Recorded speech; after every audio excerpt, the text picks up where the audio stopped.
mal. Voilà. Alors, j'appelle ça une subversion, c'est une subversion de l'esprit de l'humanité. Bien. Mais c'est ce que dit Agassinsky d'ailleurs. Il dit que la théorie du genre est une subversion du féminisme.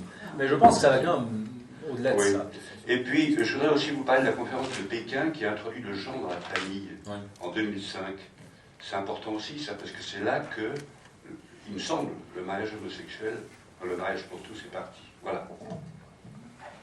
C'est pas vraiment une question. Donc, ce que vous dites est tout à fait exact. Il y a de nombreux textes au niveau onusien. Il y a d'ailleurs un texte qui date de 1995, mais qui était simplement une recommandation qui reprend effectivement, qui reprend de nombreux textes des concepts qui participent de la théorie du genre. Mais la Convention d'Istanbul s'en distingue par son caractère obligatoire et l'empire qu'elle peut avoir sur la vie de 800 millions d'individus. Question suivante. Monsieur. Oui, j'ai bien noté que vous avez indiqué tout à l'heure que la théorie du genre n'était... C'est pour reprendre un débat qu'il y a eu un échange avec la question. Vous avez indiqué que la théorie du genre n'était pas née, clairement, en opposition à l'islam. Mais si elle continue à se développer, c'est sans doute ce que vous nous avez indiqué qu'elle avait quand même pris, y compris sur le plan législatif. Il va y avoir un moment où elle va rentrer en conflit avec cette culture. Quel est votre pronostic sur ce sujet en ce qui concerne ce choc des cultures? J'en parle dans le livre, en fait. C'est assez intéressant, effectivement. C'est la première phrase que j'ai dans la conclusion.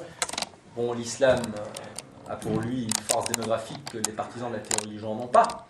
Mais en même temps, les partisans de la théorie du genre occupent des positions de pouvoir infiniment plus, en tout cas en Europe occidentale et certainement aux États-Unis, infiniment plus prégnantes, je dirais, que ne le font les docteurs de la foi islamique. Donc moi, je serais bien en peine de pouvoir vous dire quelle sera l'issue finale de cette opposition, oui, qui devrait... Mais on est parfois surpris par l'évolution des choses, mais tous les éléments paraissent effectivement réunis, parce que, si vous voulez, le modèle islamique, moi j'ai étudié la théologie islamique, c'est un modèle authentiquement patriarcal. Alors je ne l'insulte pas en disant ça, je ne l'injurie pas, c'est un modèle authentiquement patriarcal, et qui a la vocation à s'imposer, donc il y a ce projet de régir jusqu'au menu détail de la vie quotidienne des musulmans. Et donc forcément, la contradiction avec la théorie du genre, elle est frontale, elle est inévitable. Si on prend la théorie du genre d'une manière cohérente, et si on prend effectivement la théologie islamique de manière cohérente. Question suivante. Monsieur. Oui, je voulais revenir aussi sur quelque chose qui me semble énigmatique dans la position de Butler. C'est, est-ce qu'elle réduit la distinction biologique des sexes à l'anatomique, ou est-ce qu'elle prend aussi en compte, ce qui est sans doute bien plus important, tout, mais c'était déjà signalé tout à l'heure, la régulation hormonale, ce qui se passe... Non, tout ça nie complètement, tout ça. Ça ne l'intéresse absolument pas, c'est complètement hors de son champ. C'est plus important que l'anatomie, tout ça. Oui, tout à fait d'accord, mais ça pour elle, c'est de la biologique au sens large. Et ce qui est assez intéressant par rapport à ça, c'est qu'il y a un moment où elle s'étonne que dans le champ de la science, on fasse encore droit, pour déterminer, il y a des enfants qui naissent dont le sexe n'est pas tout à fait... qu'on fasse encore droit à des concepts, des critères aussi dépassés que la présence ou non d'un pénis. Elle trouve ça aberrant. Mais bon, évidemment, les scientifiques, à ma connaissance, en tout cas dans le champ de la biologie, n'appliquent pas encore la théorie du genre. Et donc, mais elle ne rentre pas dans le détail du débat scientifique. Elle sait très bien qu'elle est perdante par rapport à ça. Alors, je veux faire maintenant un commentaire. Vous avez tout à fait raison tout à l'heure de parler de relativisme. Et manifestement, c'est le cas particulier d'une offensive générale du relativisme culturel et éventuellement moral. Cela dit, il y a tout de même un nom qui manque dans votre exposé. Alors, je ne sais pas si elle le cite, Butler. Il n'y a pas que Foucault qui est en cause derrière tout cela. Il y a Derrida, avant tout. Et Derrida, parce qu'il est l'auteur de la théorie de la déconstruction. Et je pense que ce que vous dites se comprend bien mieux si on prend compte le fait que pour Butler et les partisans de la théorie du genre, les genres ne sont que des constructions sociales. C'est vraiment le concept à la mode dans tout le gauchisme intellectuel. Qu'est-ce qu'il se propose de faire? C'est ce qu'on ressasse de tous les côtés, c'est de déconstruire les genres.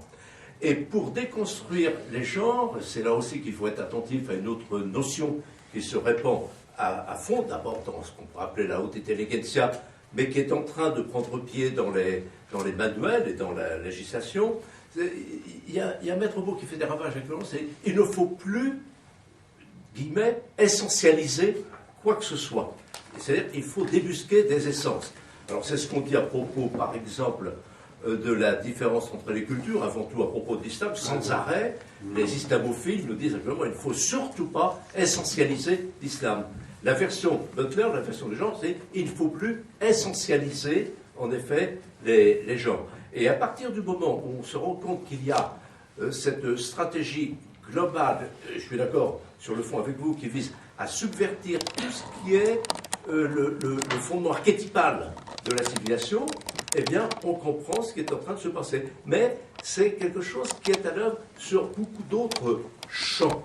Et c'est là qu'il faut sans doute mieux comprendre quel est l'enjeu. Moi, je suis d'accord avec vous. Simplement, un point de détail, c'est que bon, je suis d'accord avec vous sur la cohérence, disons, de sa théorie avec l'œuvre de Derrida, qui est d'ailleurs l'ancien compagnon de Agassinsky, hein, quand on pense qu'il y a quand même des ironies dans le domaine intellectuel qui peuvent se produire. Et donc, ce que je veux dire, c'est qu'elle est quand même beaucoup plus foucaldienne dans ses revendications. Elle mentionne très peu Derrida, en fait, dans son... Mais je pense qu'elle le connaît parce qu'elle connaît ses sources, elle connaît admirablement ses sources, mais elle mentionne beaucoup plus, et beaucoup plus souvent Foucault, qu'elle ne mentionne Derrida. Ce que je veux dire, c'est qu'elle fait du Derrida. Oui, elle fait du Derrida, inévitablement, c'est pour ça que je suis d'accord avec vous. Et Derrida, à mon sens, est beaucoup plus ravageur que Foucault. Oui, mais justement, il y a quand même peut-être une petite différence entre sa démarche derridienne et d'autres démarches qui en participent, c'est qu'elle a une vraie cohérence, elle a fait une vraie théorie. Parce que si c'est pour simplement déconstruire les institutions, etc., c'est à la portée de tout le monde. Et il y a vraiment une vraie cohérence, il y a une vraie théorie qui donne sa force à toute sa démarche. Il y a peu de théories qui s'inspirent de Derrida et qui peuvent se targuer d'avoir inspiré ne serait-ce qu'une norme du type convention du Conseil de l'Europe dont j'ai parlé tout à l'heure. D'autres questions? Il faut parler de Simone de Beauvoir aussi. On ne naît pas femme, on le devient. Oui. C'est qui parle en fait? Je ne vois pas. Vous pouvez lever la main en fait? C'est vous? D'accord. Quelle est votre question? Est-ce que Simone de Beauvoir n'a pas joué un rôle? C'est-à-dire que oui, c'est le début, comme le dit mon éminent voisin, mais de Beauvoir n'allait pas aussi loin que... Il y avait quand même... Elle faisait droit à la naturalité du sexe. Elle faisait droit à la naturalité du sexe. Elle s'inscrivait bien davantage dans le modèle classique, je dirais, de la sexualité, que dans... Elle cite très peu de Beauvoir. Elle cite bien davantage une autre, française encore, historique du féminisme, qui s'appelle Monique Wittig. Alors Monique Wittig, je ne sais pas si vous la connaissez, elle a écrit des livres qui sont extraordinaires, enfin qui en même temps qui sont très intéressants à lire, évidemment. Mais un jour, elle faisait une conférence, et alors il y a un des participants qui lui a dit « Avez-vous un vagin ?» Non. Alors ça peut paraître tout à fait anecdotique, mais non, mais c'est vraiment ça la théorie du genre. C'est-à-dire qu'à partir du moment, avez-vous un vagin, donc l'air de dire, pour elle, le concept même de vagin est sédimenté par le discours, est déjà une concession au modèle hétérosexuel. Et donc effectivement, elle est beaucoup plus dans cette optique-là que dans l'optique de Beauvoir. Oui, monsieur. Pour des gens sensés, tout ce que nous avons entendu à propos de la théorie du genre peut surprendre, voire surprendre. Vous avez démontré, je pense, que vous avez bien compris, avec brio, la vacuité de pas mal de leurs thèses. À quoi attribuez-vous le succès apparent de la prolifération de ces thèses et de ces... C'est très simple. C'est très simple, je l'explique dans le livre. Enfin, c'est très simple, c'est l'hypothèse que je fais est très simple, c'est pas vrai. Elle est double. C'est que d'abord, la théorie du genre a permis de relancer sur le plan théorique le féminisme, qui s'est un peu épuisé par la réalisation de son projet. Hein, c'est ce que disait Elisabeth Badinter. La guerre des sexes est terminée, les femmes l'ont gagnée. Et indubitablement, les femmes ont quand même gagné leur égalité dans notre société. Enfin, moi, je travaille avec de nombreuses femmes, comme le rappelait Henri sur le plan professionnel. Elles sont tout à fait égalitaires. Elles sont différentes. Indubitablement, il y a des différences, mais totalement égalitaires par rapport aux hommes, enfin, dans tous les domaines, l'autonomie financière, l'égalité en droit, etc. Quelle était votre question? Maintenant, je me suis perdu. Ah oui, c'est ça. Donc, ça a permis de relancer sur le plan théorique le féminisme, de donner un nouveau soubassement théorique à de nouvelles revendications féministes, d'une part. Mais plus fondamentalement et principalement, je pense que le succès s'explique par le fait que c'est la première fois qu'une théorie permet de donner des soubassements théoriques aux revendications historiques de la communauté homosexuelle. C'est la première fois que la communauté homosexuelle trouve des ressources théoriques, mais en plus, quand même bien achalandées, si j'ose dire, qui lui permettent de légitimer, je dirais, ses revendications. Je pense que c'est le double motif de son succès. Est-ce que je peux dire un mot? Je crois qu'il y a un élément supplémentaire, et ça a été évoqué tout à l'heure. Quelqu'un qui a dit, derrière tout ça, ce qui est visé, c'est le mariage. Et je pense que justement, sur le plan politique... La famille. La famille, pardon, excuse-moi. C'est la famille. Mais ça rejoint sur le plan politique, si vous voulez, sur le thème de la gauche, enfin, le socialisme, ça veut la suppression de la famille, hein, l'élimination de la famille, ou même l'élimination du mariage. Pourquoi? Pour une raison extrêmement simple. Alors, je n'entrerai pas dans toutes les justifications du mariage qui ont été évoquées à propos du mariage pour tous, mais moi, en Aliékia, j'essaie de comprendre la raison d'être des institutions sociales. Quelle est la raison d'être, enfin, peut-être pas la seule, mais de 2000 ans du mariage? Eh bien, c'est la filiation. Et à travers la filiation, c'est pas seulement le problème de l'éducation des enfants, ils sont-ils mieux éduqués s'il y a un homme et une femme, que s'il y a 2 femmes ou s'il y a 2 hommes, j'en sais rien, et là je ne prendrai pas position. Mais la filiation, c'est un concept essentiel. Pourquoi? Parce que c'est par là que passe la transmission des patrimoines, que passe l'héritage. Alors, pour instaurer la paix sociale, pour avoir une société organisée, si vous voulez, le problème des patrimoines, de la transmission des patrimoines, soulève énormément de conflits. Et le rôle du droit, c'est de pacifier, c'est ce qu'on a évoqué tout à l'heure, c'est de pacifier, de mettre au point des mécanismes qui permettent de pacifier les relations des gens par rapport à certains objets, et notamment par rapport au problème de la transmission du patrimoine. Comment est-ce qu'on y arrive? On y arrive en mettant des règles aussi simples que possible, qui permettent de déterminer le sens ou la détermination de la transmission du patrimoine qui soit la moins contestable possible. Autrement, donner des critères, des éléments qui soient visibles. Hein, on retrouve le problème de l'objectivité de la preuve, etc. Donner des éléments qui soient aussi visibles que possible et sur lesquels tout le monde peut s'accorder. Et alors, c'est dans ce sens-là que l'un des attributs du mariage, c'est précisément comment on appelle ça, la présomption de paternité, à savoir qu'un enfant qui naît d'un membre d'une femme qui est mariée, eh bien la paternité est d'office assumée être celle du père, celle du mari. Attendez, je termine là-dessus. Celle du mari. Alors évidemment, parce que ça simplifie énormément de choses. Tout le monde sait qu'ils sont mariés. Alors ça pose des tas de problèmes, évidemment, mais ça en pose beaucoup moins que s'il fallait effectivement à chaque fois déterminer. Alors c'est le problème que l'on rencontre aujourd'hui. Hein. C'est le problème que l'on rencontre aujourd'hui avec la grossesse de multiples, enfin de systèmes, etc., où on va se retrouver avec des conflits de plus en plus difficiles à résoudre et qui font qu'on va introduire que de plus en plus de décisions sont prises par le juge. Hein. Qui va entrer dans l'intimité des gens pour déterminer, parce que bon, il y a l'ADN, enfin, vous savez qu'on interdisait, jusqu'à une période relativement récente, les tests de paternité. Justement, dans cette optique-là, d'avoir une règle de transmission des patrimoines, de filiation qui soit relativement simple, sur laquelle tout le monde puisse s'accorder en quelque sorte. Alors, on rentre dans un domaine aujourd'hui, avec tous les progrès de la science, qui sont infiniment plus complexes, mais il est clair que là, vous rejoignez l'idéologie de gauche, hein, vous rejoignez l'idéologie socialiste, dont l'objectif, c'est la famille, c'est de réduire, de supprimer ce qui est essentiellement la transmission du patrimoine, mais par là même de la culture. Mais là-dessus, Henri, tout de même, est-ce que ça ne paraît pas quelque peu préhistorique, cette manière de voir la transmission et l'héritage? Oui, la vraie revendication libérale ou libertarienne, c'est le droit individuel de tester pour qui l'on veut. Je suis. Et le problème serait réglé. Il n'y a plus à ce moment-là de problème de... Je suis d'accord. Pardon. Est-ce que je peux juste réagir sur ce que vous venez de dire qui est éclairant, mais est-ce qu'il n'y a pas un paradoxe ou tout au moins une contradiction, en ce sens qu'on ait instauré le mariage pour faire une filiation claire et qu'on fasse la filiation à travers l'homme, dont on n'est pas sûr de la filiation et dont on serait beaucoup plus sûr à travers la femme? Et c'est moi je trouve par rapport à ce genre de questions, ce qu'on peut dire, c'est que dans une optique haïtienne, comme le disait ici Henri Lepage, toutes ces matières sont délicates. Celui qui prétend pouvoir dire voilà, on va faire ça est un imbécile, parce que ce sont des matières qui sont infiniment délicates, qui nous touchent, dont on va être plus sensible, etc. Mais il y a un certain nombre d'institutions qui fonctionnent, parce qu'elles ont été sélectionnées par l'évolution des choses, et elles fonctionnent. Et donc, on ne peut pas y renoncer impunément. On ne peut pas renoncer à des mécanismes, notamment dans le domaine de l'affiliation, qui ont fait leurs preuves, parfois pendant plusieurs siècles, parfois pendant plusieurs millénaires, si on remonte au droit roman, impunément. On ne peut pas les remplacer du jour au lendemain par une sorte d'expérimentation généralisée dans le domaine de l'affiliation, en se figurant que tout le reste va rester...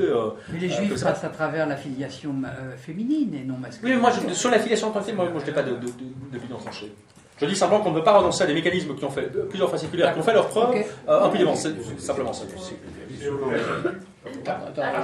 Notre ami. Non, moi je voulais dire, c'est juste pour un peu.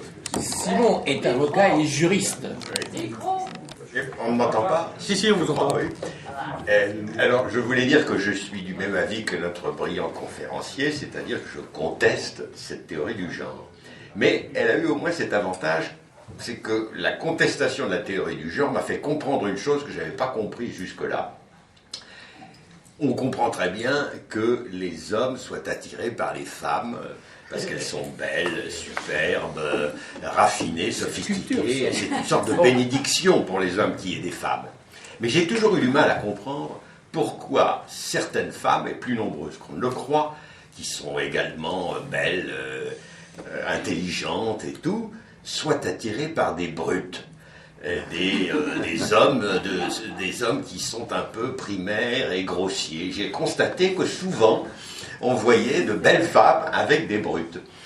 Et la théorie du genre que nous contestons nous permet de comprendre pourquoi. Parce que c'est l'attirance des contraires, n'est-ce pas? L'altérité qui fait tout le sel et tout le bonheur, du fait que nous vivons dans une sorte de paradis sur Terre, en ayant cette diversité, cette contrariété, cette opposition, ce conflit, et qui fait tout le sel de la relation humaine.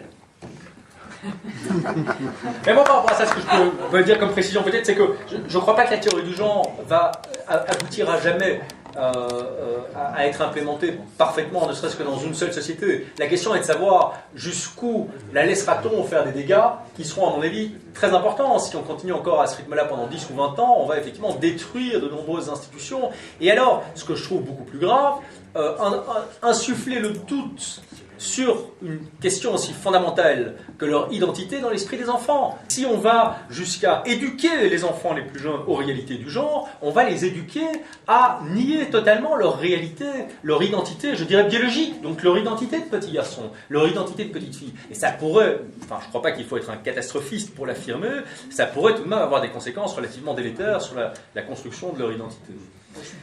Pardon. Je pense qu'on peut... On a un exemple de ce que peut donner une formation, à partir des enfants sur des années, en regardant ce qui s'est passé sur la société russe, sur des problèmes qui étaient totalement différents, et dans lequel la reconstruction du pays a été très très longue.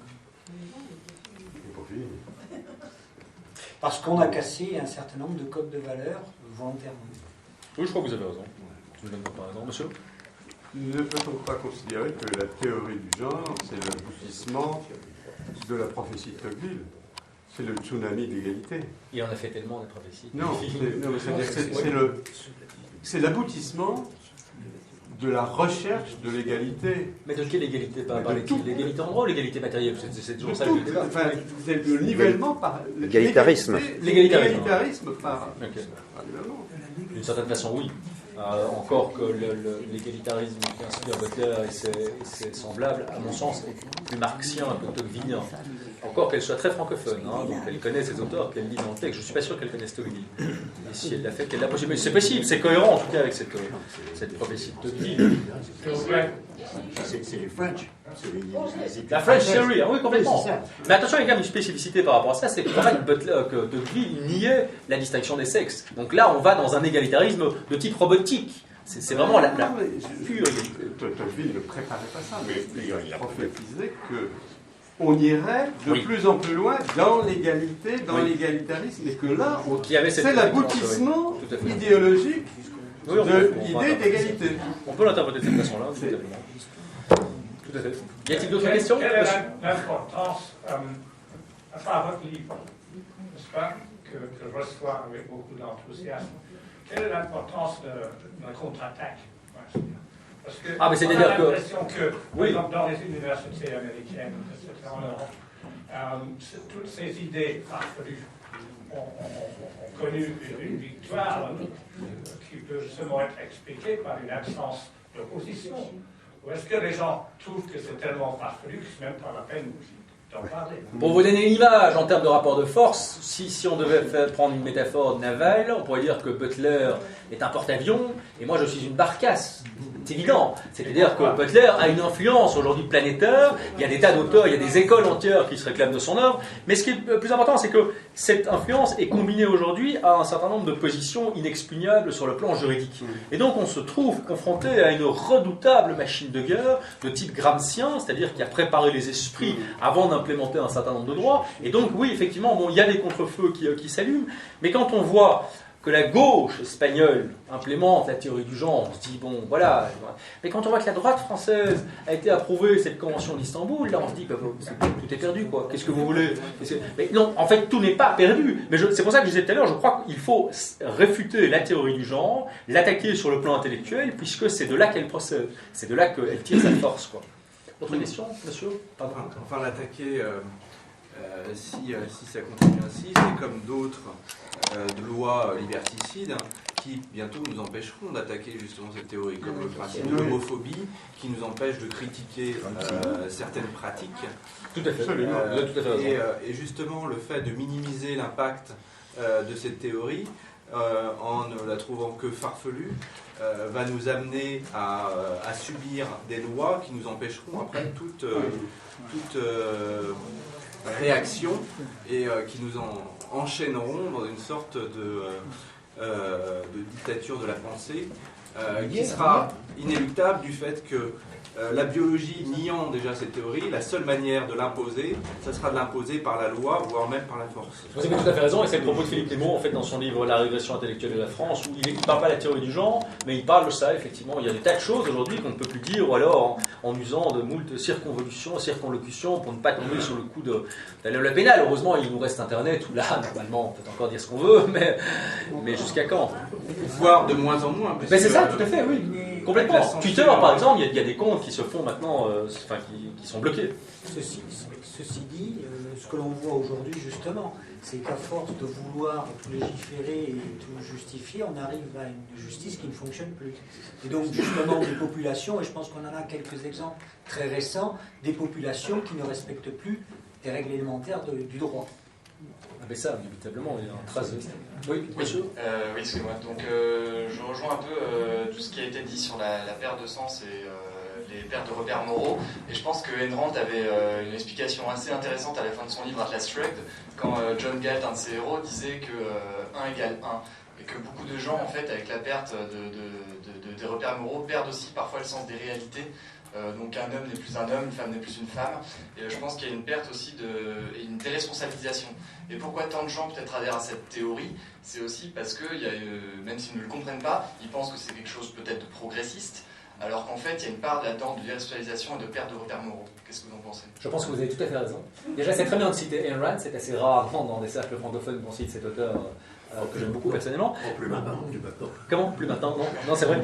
Mais, non, mais sinon, vous avez tout à fait raison. C'est-à-dire qu'il y a une perte de repères. C'est ce dont je parlais tout à l'heure par rapport à ce doute qu'on insuffle dans l'esprit des enfants au niveau de leur identité. Il y a une perte de repères. Si on nous dit tout est pareil, que le sexe n'a aucune espèce d'importance, à la rigueur, c'est une projection de l'esprit, ça n'a aucune réalité matérielle. Forcément, il y a une perte de repères. Donc la comparaison me paraît tout à fait excellente. Encore que la théorie du genre va peut-être beaucoup plus loin dans la subversion des catégories les plus fondamentales qui font l'identité de l'individu, que Ayn Rand n'avait jamais pu l'imaginer, puisque son propos restait finalement encore assez ancré par rapport au marxisme et à ses dérivés sociodémocrates, notamment dans l'ouvrage que vous citez. Monsieur? Oui, je viens de relire 1984, que tout le monde connaît, bien sûr. Oui.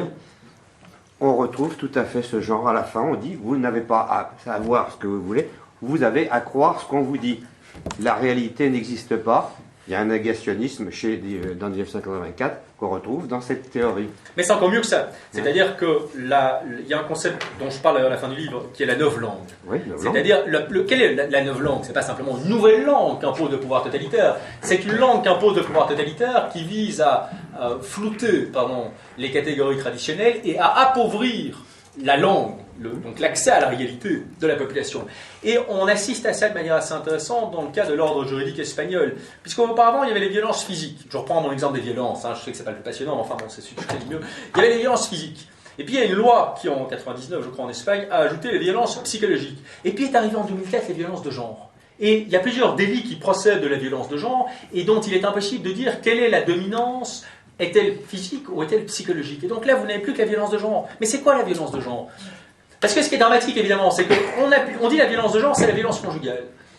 Alors qu'auparavant, la violence conjugale, c'était uniquement la violence physique. Et donc on applique à la violence de genre, qui comprend donc un aspect aussi psychologique, et parfois exclusivement psychologique ou économique, on lui applique des qualificatifs qu'on réservait auparavant à la violence physique. Et par exemple, il est tout à fait naturel dans le débat public espagnol de dire que la violence de genre est un crime contre l'humanité. Qu'on qualifie la violence physique contre les femmes, non mais il y a des femmes qui en meurent, donc de crimes contre l'humanité, on peut le concevoir, c'est peut-être excessif, peu importe, c'est pas le débat. Mais qu'on qualifie la violence psychologique dans le couple de crime contre l'humanité, la violence économique, c'est quoi la violence économique? Donne-moi ta carte de crédit, c'est un crime contre l'humanité? C'est grotesque. Et donc on arrive effectivement, si pas un appauvrissement du langage, en tout cas à avoir complètement flouté, encore une fois c'est le seul terme qui me vient, pardonnez-moi, des catégories traditionnelles. Plus personne ne sait de quoi on parle quand on parle en droit espagnol, par exemple, de violence de genre. Une autre question, monsieur? Excusez-moi, vous parliez qu'il n'y a pas de violence économique. Je ne dis pas qu'il n'y a pas de violence économique, mais posez votre question, je répondrai. Ah, c'est pas vraiment une question, c'est plutôt une affirmation. Aujourd'hui, on voit que les femmes travaillent beaucoup plus à mi-temps, qu'à travail égal, à qualification égale, elles sont moins payées. C'est forcément une violence.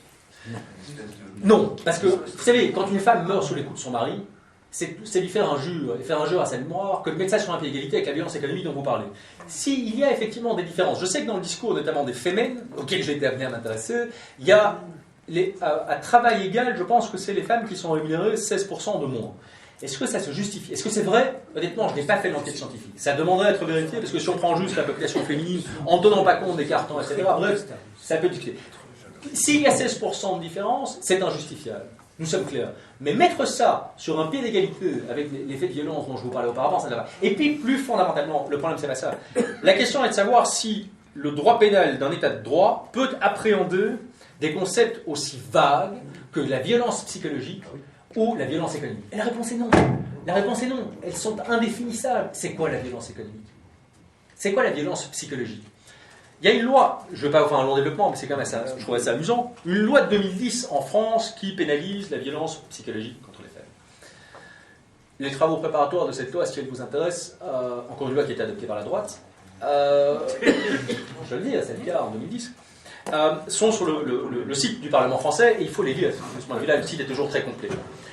Ils ont invité une psychiatre et psychanalyste, elle a la double qualité, qui s'appelle Marie-France Irigoyen, qui a joué un rôle moteur dans les travaux de cette loi. Alors, on lui a demandé, la violence psychologique contre les femmes, c'est un délit pénal, donc il faut quand même savoir un peu de quoi on parle. Alors on lui a demandé des exemples. Alors elle a dit, voilà, la violence psychologique contre les femmes, par exemple, c'est le silence. Quand il est méchant. La violence psychologique contre les femmes, elle donne un exemple de cas clinique. Une femme qui est venue dans son cabinet. Elle tente de l'embrasser et il lui lèche le nez. C'est de la violence. Non mais, ça paraît grotesque comme exemple. C'est grotesque, je vous le concède. Mais ce sont des exemples qui ont été formulés au cours des travaux parlementaires. Vous ne pouvez pas appréhender... Qu'est-ce qui se passe? Vous mettez la violence psychologique dans le droit pénal. On peut y mettre n'importe quoi dans la violence psychologique. Et je ne vous parle même pas de la question de la preuve. Parce que pour aller prouver quelque chose qui est par définition immatériel, ce sera un certificat médical. Donc vous allez chez un psychiatre, éventuellement psychanalyste également sur le côté, qui vous fait un certificat. C'est ça la matérialité. Dans le droit pénal, on a besoin de matérialité. Et donc c'est pour ça que nos ancêtres n'ont jamais fait rentrer la violence psychologique et pas non plus la violence économique dans le droit pénal. C'est parce que le droit ne peut pas appréhender sa réalité. Cela n'implique pas qu'on les nie. Il peut y avoir des formes de violence psychologique tout à fait insupportables. On les connaît. Mais à mon sens, aussi bien féminine que masculine. Mais la question est de savoir si le droit pénal en état de droit peut appréhender. Quand vous avez des délits aussi fourre-tout, ce sont des instruments au service du pouvoir. On peut y mettre ce qu'on veut, quand on veut. Voilà. Alors sachez, messieurs, je ne vous dis pas tout, sachez, messieurs, que si vous boudez et que vous ne parlez pas en 8 jours à votre femme, et que votre femme porte plainte au commissariat et que ça se retrouve chez un juge, ce juge peut... Un jour, vous risquez de voir arriver un commissaire à votre porte, vous mettant à la porte de chez vous. À titre préventif, évidemment. À titre préventif, bien sûr. Autrement dit, pendant 3 mois, vous serez condamné à aller habiter chez les SDF ou dans des foyers spécialement créés pour cela. Mais si ma femme, moi, me boude ne me parle pas pendant 15 jours ou 3 semaines, évidemment, je n'aurai pas le droit de déposer plainte. Est-ce qu'il n'y a pas eu un cas dans lequel un homme a été condamné pour refus de son devoir conjugal? Ah oui, mais ça, il y a de nombreux cas. Hein, ça, ce sont Oui, des il en cas a été condamné. Des cas particuliers, celle-là, je ne le connais pas. Ah bah j'ai entendu très parler possible, de ça, oui. Très possible. Ouais. Quoi, au titre de la violence psychologique? Oui, Parce que oui, cette oui, loi, oui, moi, à ma oui. connaissance, n'a pas encore été beaucoup appliquée. En Espagne, elle est appliquée. Peut-être, je ne sais pas où, mais en j'ai France, entendu parler de effectivement, quelqu'un je sais qui... pas. Si la théorie des genres, c'est de nier le sexe, comment peut-on prendre des lois? Mais forcément, mais là vous mettez le doigt évidemment, mais disant forcément. Une mort pour une femme. Mais bien sûr. Mais c'est-à-dire qu'à partir du moment où vous niez. Si on nie, on nie. Bien sûr, Butler, comme au Médicotique dont je vous parlais tout à l'heure, avec sa fameuse déclaration vous avez un vagin, non, elle nie la catégorie de femme, elle refuse de se définir comme une femme. Alors prendre évidemment sur le pied de cette théorie-là des lois qui ne peuvent être actionnées que par des femmes contre des hommes n'a aucun sens, n'a strictement aucun sens, mais on est bien obligé évidemment de se raccrocher à des catégories qui en intéressent. Se défendre. Est-ce que là, par ce biais-là, on ne peut pas se défendre en disant attendez, il faut savoir ce que vous voulez. Il n'y a pas de sexe, donc la violence psychologique elle est des deux côtés. Enfin, oui. Moi, en tant que femme, je trouve ça normal. Oui. Donc, non, mais c'est une contradiction, vous avez tout à fait raison. Législation, on ne peut pas les attaquer là-dessus en disant.